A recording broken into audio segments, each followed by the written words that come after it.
So look, let's talk about this. We didn't do it on the other podcast we do for the other Pop Flash one. We said it was like shooting fish in a barrel. Come with me, Duncan, and let's murder some fish in a barrel. Team Liquid, fucking terrible, and uniquely terrible, even by their own terrible standards. What do I mean by that? Well, let's talk about the stats. The stats don't lie. They sort of limped insipidly along, through the challenger stage. They just got in. Not even against good teams. No, I mean, like, listen, they obviously they lost both the best of ones. They had their backs to the wall, and then fortunately they were served up. A sort of trifecta of eminently winnable games. 9Z minus their coach, complexity, not good enough really to hang at this level yet. Maybe that lineup can never be. And then obviously a very dysfunctional Astralis. Spoiler, we'll talk more about them in a second. But then they got through to the next round and they were just straight out. I mean, they got beat by Heroic, they got beat by Furia, and their lifeline game was against Vitality. They got 2-0'd by a Vitality who are, by all accounts, not playing very well. And when you looked at the stats for the second stage, not just the challenger stage, they did all right in the challenger stage, but man alive, the stats overall. It's wild. Right, Shox was the worst player at that stage of the major. The entire phase, yes. Which is crazy because, they also had like only 4 maps. So it's a small sample size. All you have to do is like have one good game. Right? And think about some of the other players. Look, there's massive teams. There's also Bad News Eagles, Copenhagen Flames, Team Spirit. There's players here who've never, like Zyphon was in the fucking Astralis Academy team. Like Shox, mate. We're not talking now about like, you're not at the world, you're not up there with the Sphinxes and the fucking Ropses of the world. Like you're the actual worst player in the tournament. Yeah, which, by the way, if you'd have said to me, I know, if you'd have said to me that Team Liquid would go into the major, and Shox will be the worst player, I mean, I would have been like, it's bad, but it can't be that bad. Look at all these, like you said, look at all the novices. But here's where it gets really dark. Oh no, Elige that's the killer right there. Was the 5th worst player at the major. Remember, the one thing with this team you always assume is at least Elige and NAF get theirs, right? That's almost the vibe of the team. It's like, that's why they should stay. Yeah, basically, if people don't know, and Elige generally has been a fairly consistent player at majors, like this was one of his worst in his whole career. Yeah. This looks to me like the team doesn't have any confidence in themselves, mate. Yes, and look, it was really deceptive because I watched Nitro. And definitely in the challenger stage, I thought he had some huge impact. Sure. He was making some really good clutch rounds. Yeah, top fragging sometimes. He went off the boil here. And then Aussie had 0.87 as an HLTV rating, was in the bottom 20 players. And the only guy who sort of had like a half-decent score, but actually above 1, was NAF. Yeah. And so this was a staggeringly bad performance, nearly out in the challenger stage, had to rely on playing teams that they should be beating for fun anyway, and then to get into this stage and look as bad as they did. And this is the best team in NA. This is literally the best NA has. Yep. So, I don't know, mate. Let's just start with the Shox question. He's got to go, mate. He's for everyone. Yeah. This is the key thing. It isn't helping his career, mate. It really isn't. Like, I even think, like, look, unfortunately, I don't actually know if he actually still has the connections to get into another team. Like, he could be in a top team. Like, I hope he doesn't have to go and play in the heats of the world. Obviously, that would kind of be an ignominious end to one of the greatest careers ever in CS. But I do just think, like, he needs to go to a team. I can't say at a lower level, because sadly Team Liquid is at the lower level, but he needs to go to a team where he is a valuable piece, where he contributes and brings something. And I think, quite frankly, the reason I would say essentially a lower team, it's going to be a team where he gets the game his way. Like we've seen now, unfortunately, you cannot just drop Shox in any team. Because I even got the vibe, I said this on a few shows, but a lot of people missed the nuance. If you see in G2, when they had the existence lineup, Shox was mad off the boil early on. He was having some problems. Then they got Malik in later, similar scenario. He's having a work with Kenny S and Shox, and what do I do? Right? In these scenarios, I was hearing that the whole way you do it is you have to sort of mind fuck him, that he is still a value, he is still a sort of a star. Like, you know, they were saying, you're going to call the pistols. Like, you're still sort of an IGL. Like they were tricking him to like think he has more value and more things, so that way then he'd do some of the things they wanted. In Vitality, they seem to have struck that balance perfectly. Extaz seems like he did a fucking killer job. But I have to say, when you look at this team, Liquid Squad, he's never fit this team. It's never got off the ground. It's never good. He's never been Shox. And even worse, the rumor goes that they signed Shox thinking they were going to replace NAF with him. Yeah. Are you kidding me? That would have been like, by the way, you dodged a fucking bullet. You got NAF back there. This team would have been appalling. So yeah, I think at this point in time, it doesn't make sense on any level. He's not the person who's got super strong English. He doesn't enjoy the culture. It can't happen. For everyone, this is madness. We've got to end it now. And this has to be the obvious, rip the Band-Aid off. Just do it now. Rip the Band-Aid off now. Yeah. I mean, listen, retirement, I think, like, I don't, because like you say, I don't even know, where does he go? What's the lower level that you can go to if you're struggling in an NA team, like what's the lowest level? There isn't, this is rock bottom in his career. It's why I think personally you only get away with it if you get a miracle, which is actually akin to how we got in Team Liquid. What you need is this to happen. You need something like Alex to say, Fnatic, get me Shox and I'll make him. You need like that. You need like a mate to pull you out the fire on this one, I think. Yeah, maybe. For me, like, I just feel, listen, he's a legend. He's not going to feel good about the level he's playing at. We had questions about whether or not he could go to a team like this. Like, what could he do outside of the French scene, No, I agree. And unfortunately, there was maybe an option in a different time where he could have left the French scene and played on a team like this back in the super team. Yeah, the offers I've heard, Yeah, maybe he could have come in for Olaf or something, but it never happened. And unfortunately, he's left it too late to sort of go and explore and play outside of his comfort zone like this. The evidence bears it out. For whatever reason, it's just not going to work. He's a shadow of himself. You can't justify it when typically Shox is meant to be one of like the star players on a lineup. So yeah, unfortunately, I mean, look, if it's him, I've known him a long time. He's a super cool guy. He'll be thinking about retirement, I'm pretty sure. Yeah. And, it probably is his time if this is the level he's at now. No one wants to see this. By the way, just a little petty detail I'd like to add. Because, by the way, people always do that as well. Because they've decided that we're like arrogant and don't ever have self-reflection. And they think we're not aware of our flaws. I'm fully aware I'm a very petty person. I actually fucking love it. Because if you don't know, I'm very detail-orientated. So if you specifically, in a certain sense, fuck with me, I'll make a note and I'll find where it's appropriate in the context to bring that up. So here's an obvious example. Believe it or not, I can't remember what piece of content it was, but I actually made a point years ago. It's why I did the CS royalty thing with Olaf Meister. I just decided one day I'd had enough. I've had enough of people carrying water for guys who were legends 3 years earlier, and now you're the legend, but they're actually washed now. And you're just sort of actually, if the public don't know, you're running interference for them keeping 20K contracts, staying in stobs. And remember, I always say this, a fan can't process it this way, but this is why I have to call this guy out, because you are occupying a spot of a very good up-and-coming player, and it's his time to win. It is his time to be in the best Brazilian team. It is his time to be in Team Liquid. There's someone in Complexity right now would do Shox's job way better. And he doesn't have that gig or that money because Shox was so good in French Counter-Strike. Now, that cannot stand. And so one of the problems I said, unfortunately, why I have to be the one to do it, because I'm the one who can just take the fucking abuse, is because you'll never get it from the rest of them, because there's this weird dynamic where pros who essentially, the pro who was getting beaten up by that guy when he was a legend still are sort of in his mind simps for him. And he's sort of like, but if I could get him, he'd get back in that shape, and we'll get prime Shox back. So all I'll say is this, Shox, you didn't come against me. Fair play on that, mate. I actually appreciate when people give a sentiment, you don't have to attack the other one. But I will just say, he went out of his way to say publicly, he's on Fallen's side in my whole thing, Richard. Get ready for the topic of being overrated. Really, Shox?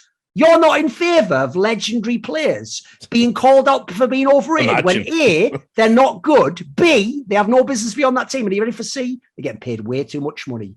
Well, that's fucking convenient, isn't it, homie? Here's the joke. When Simple does it, that's straight fire. He's the best player ever, even by my words. That's a really good argument. It's not a fucking great argument from authority, but I tell you what, it works for fans. That's going to work like a motherfucker. Shox, sit with this one out, mate, because guess what? If you keep playing, you're on that list. You'll be in one of those videos of mine soon, mate. So all I'm saying is, like, have some fucking self-respect in that regard. Like, you can say you love the guy. You don't have to pretend like we're playing a game and you're all the because you know that's the other vibe a lot of them have.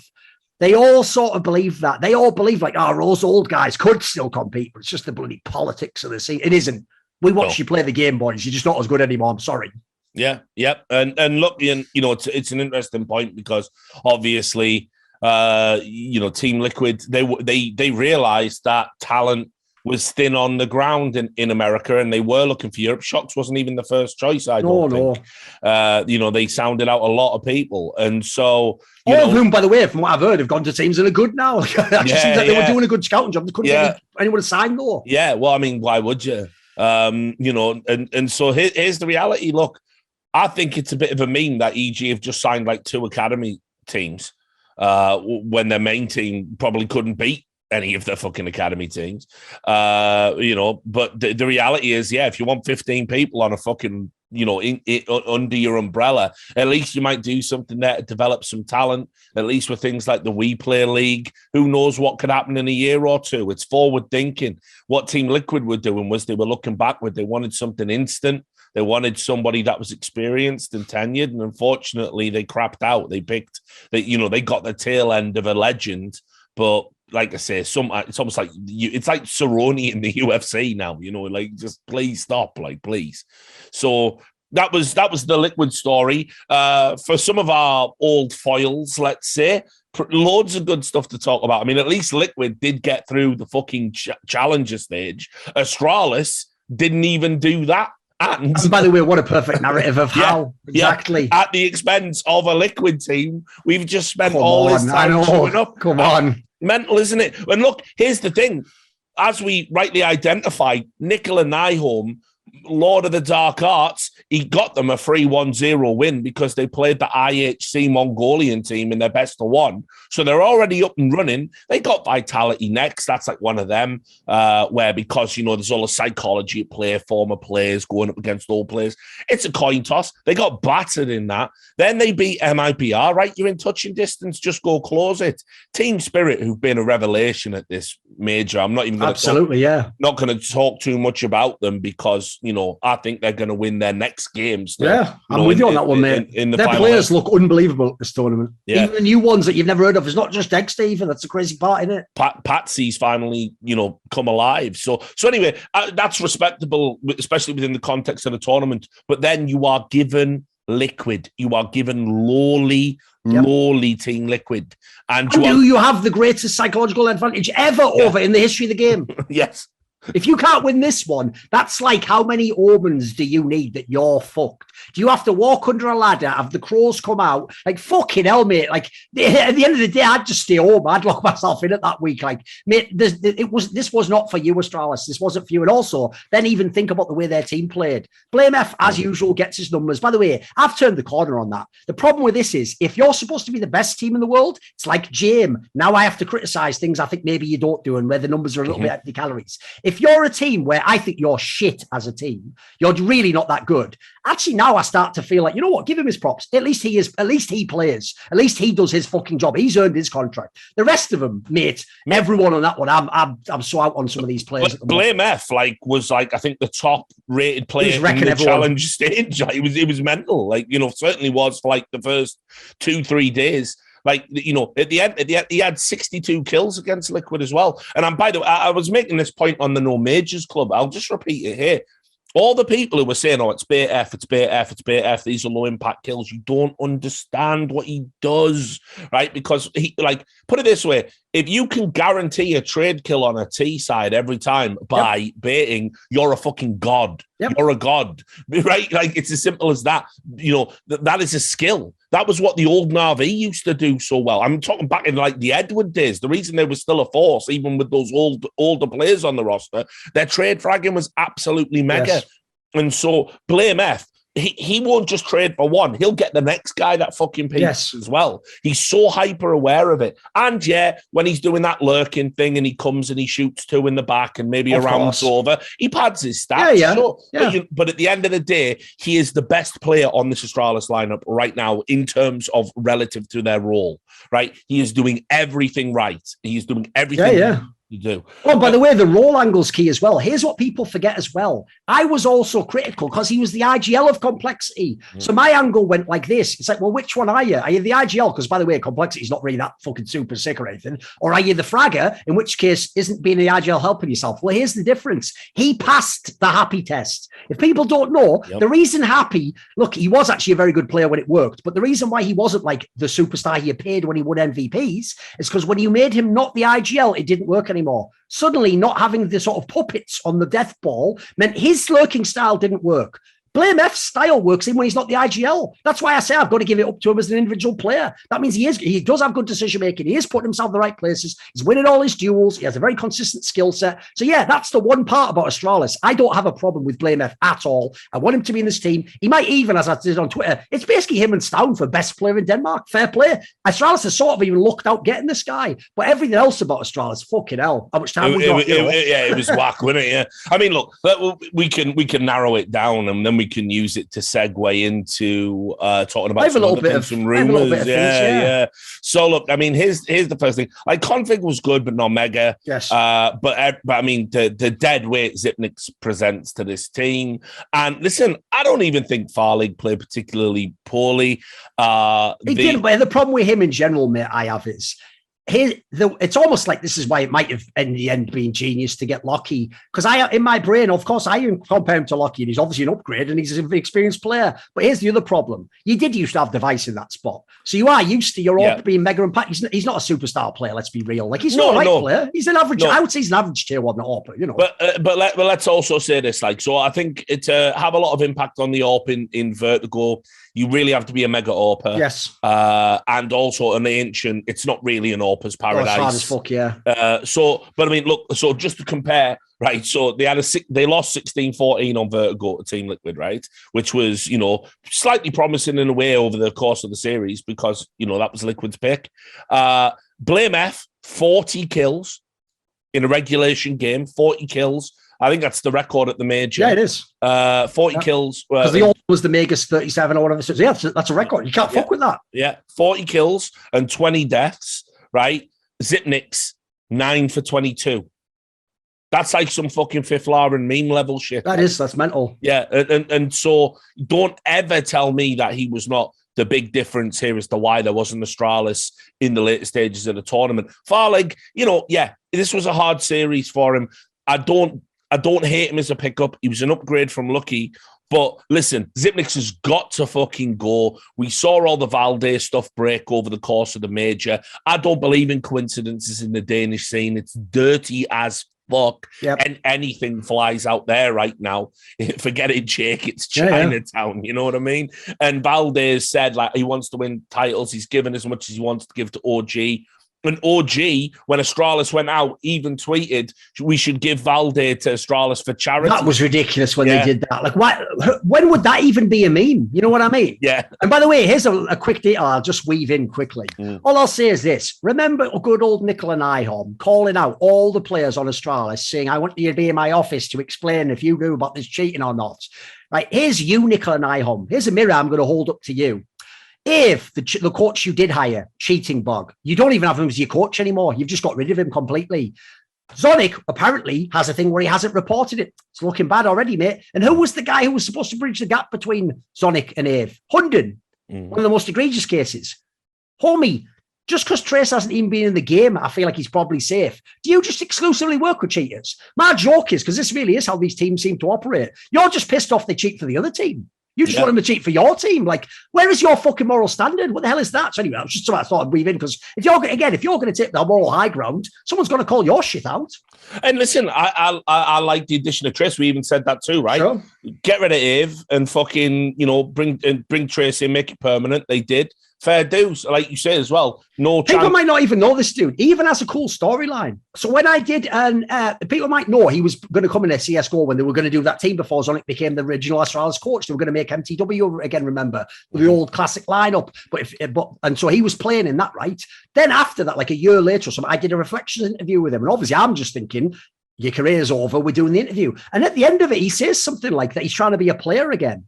Now, listen, you've had this happen before. Think of people, the classic example is like, Nico with a C, the old opera of like Glaive's old team. Yeah. Like, if people don't know, he kept playing for years and years. He might be playing now, but he's just on such a low level. It's like, don't ever think he's coming back. Like, if he plays sort of for fun or a semi-pro, and it's buried in online qualifiers you've never seen.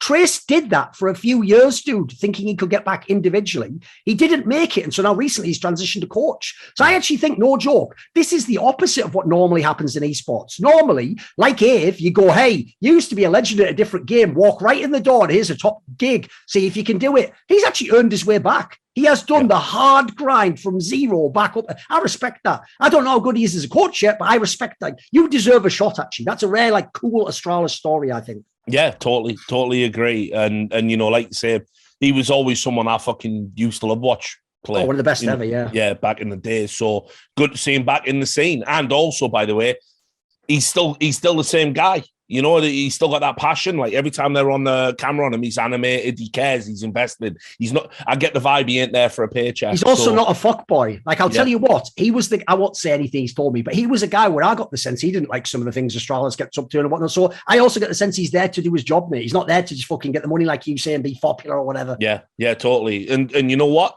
You need that kind of fortitude if you're going to be a coach. So listen, I fuck with it. I wish him all the success, but I will say he's not a fucking miracle worker. And you can't win anything with Astralis. Want to see more cool, funny, interesting clips based on topics from my content? Well, subscribe to this channel then, or be a pleb and don't.